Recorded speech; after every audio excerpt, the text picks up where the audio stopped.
What's going on, everybody? Mortem here, this time bringing you 5 of my favorite hidden gems in gaming, with summer in full swing and gaming being kind of slow at the moment, at least for the month of July that is, before things inevitably ramp up again come August and September. But in the meantime, I thought it would be fun to talk about some lesser known games I would say that I personally really enjoyed that might be worth taking a look at if you are looking for something to play. Most of the titles on this list are from the last year or so, with one of them being a bit older than that. However, as this channel covers a lot of, I would say, lesser known TRPGs and CRPGs, etc., some of my regular audience might be very well aware of these, but nonetheless I thought they deserved a bit more attention. With all of that out of the way, let's actually dive in and talk about these though. First up on the list we have the most recent one with Showgunners, a TRPG that launched just back at the start of May 2nd. And Showgunners puts us in the role of a contestant on a game show called Homicidal All-Stars that sees us fighting for our life in a cyberpunk dystopian setting that is being broadcast live on TV.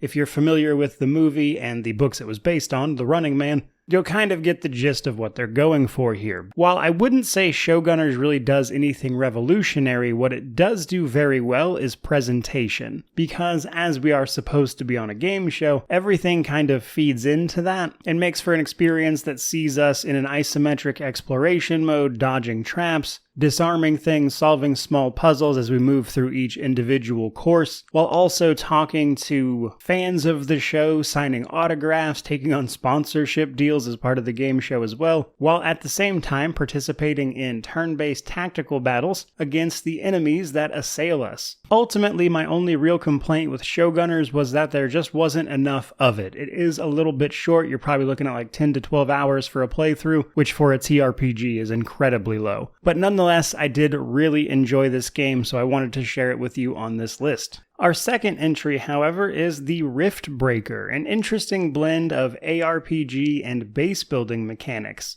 We play as a scientist/commando sent into a hostile environment in an advanced mech suit capable of rift traveling, which is to say making portals as humankind seeks to expand its influence out in the cosmos. Our job is to basically make this planet habitable before connecting the planet properly back to Earth. However, in doing so, we are riling up the local fauna who will be attacking us in droves, which also plays into the main story a good bit. Now, just the core gameplay of the Riftbreaker is extremely satisfying. A lot of the combat feels really fun to play around with as we mess around with changing out our suit's weapons, fixing up gear, making new buildings in our base to give us access to new and varied things as well, all while hunting for resources and doing the usual stuff. Makes for a pretty compelling gameplay loop. However, the Riftbreaker has also seen a great amount of support since its release in 2021, with a couple of DLCs put out that add all sorts of stuff like new biomes, new things to explore. They've even added alternate game modes, and right now, as of this video, they're even working on multiplayer aspects so you could play it with your friends. And all of that together makes the Riftbreaker a great game that I really enjoyed my time with when I reviewed the title. That brings us to number 3 though, with another TRPG, which is Hard West 2, a supernatural Wild West game, which has gotten bizarrely kind of commonplace over the last year or so. But nonetheless, Hard West 2 sees us trying to track down our souls from a demon who won them from us in a game of cards. But what makes Hard West 2 really stand out is its bravado system. Basically, every time your characters kill someone in combat, they immediately get another turn. And using the bravado system alongside a bunch of abilities that are going to allow you to set up and chain some crazy maneuvers, you can have a lot of fun playing around with this. Now, depending on the difficulty, it can turn into a bit more of a puzzle thing, where you're essentially just trying to make the right move to solve said puzzle, which would be my only real criticism, as that kind of thing isn't for everyone. But that, combined with a bit of overworld map exploration and a few side quests that I thought were interesting, as well as the relatively unique progression system of finding playing cards and giving your characters poker hands, which then activate various abilities and things on them, was an interesting approach. All of that, though, makes for a very satisfying tactics title, and that's to say nothing of the fact that the devs were very responsive to the criticism of the game when it first released. I noted a few things in my own review of this one, but that alongside with other community feedback, they addressed very quickly. A lot of the major problems got solved in terms of gameplay and balance, things like that mostly, that made it an even better game. So now's a really fantastic time to check this one out, and it's definitely worth a look. That brings us to our fourth entry with a bit of an odd one, but a game I really enjoyed called Sunday Gold. This game is a bizarre combination of point-and-click adventure game alongside turn-based combat. We play a band of 3 ne'er-do-wells, if you will, who are living in a bit of future dystopia where they are pulled into the seedy underbelly of cybernetic dog racing. And as bizarre as all of that sounds, it really does manage to come together to make a really interesting game that I enjoyed quite a bit. That said, this one is very short.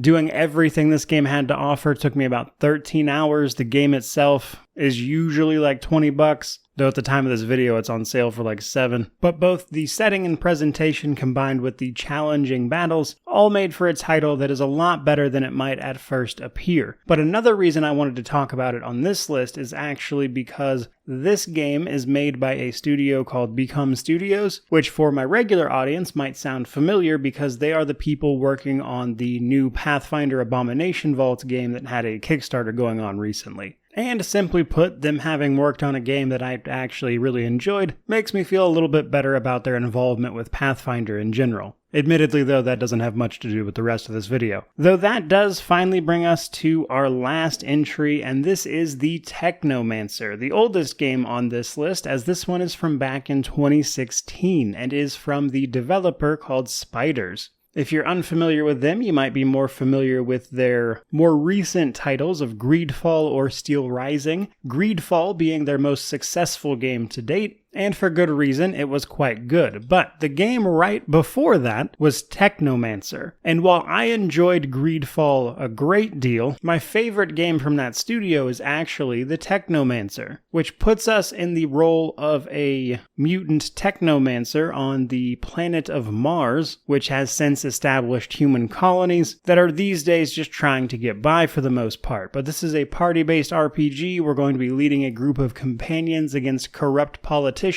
the space mafia essentially, alongside hazardous wildlife. But ultimately, the Technomancer is a really fun sci-fi RPG that I just haven't seen a lot like, and something about it really spoke to me. But that said, if you do decide to check this one out, it is certainly not without its faults. It is a very janky, I would say AA title at best, and while parts of it come together and look and feel really great, other parts not so much, like a lot of the backtracking, the combat on higher difficulties doesn't exactly work all the time. However, if those are things you're willing to look past, the Technomancer has a really cool world, a cool story, cool characters, and things that you can really sink your teeth into as an RPG, which is why I enjoyed it so much. Though any amount of research into this will tell you that it has its problems, but for me, the game was good in spite of those things. That, however, is going to do it for this video, which has been 5 of my favorite hidden gems. I certainly hope you enjoyed it, but I would certainly love to hear about any obscure games you've played or enjoyed recently that I might not be aware of, that kind of thing, as I'm very curious what everyone is playing during this more slightly quiet time of game releases, which naturally means don't forget to like, comment, subscribe, all that YouTube jazz. But regardless of any of that, truly, just thank you so much for watching. I really do appreciate it. May you wander in wisdom and have an amazing day.